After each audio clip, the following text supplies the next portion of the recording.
Ito yung mga nagustuhan ko at medyo hindi ko nagustuhan.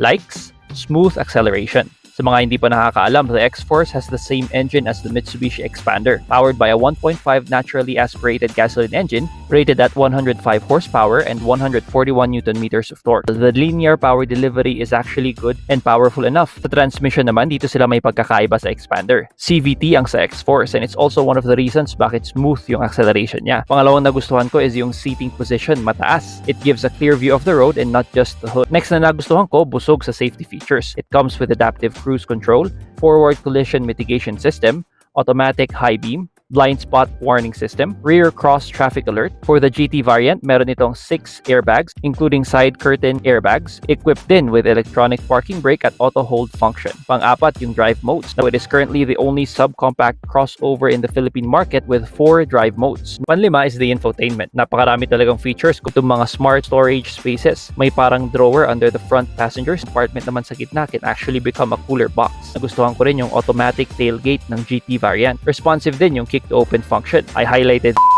Now, the dislikes is more on some minor designs and lacking features and not really about the driving experience. Una, yung sa door locks. Yung itsura niya kasi parang yung old design na dito sa taas ng door panel. Another na medyo hindi ko nagustuhan ay yung manual adjustment ng car seat sa harap. At last ay wala siyang 360 camera.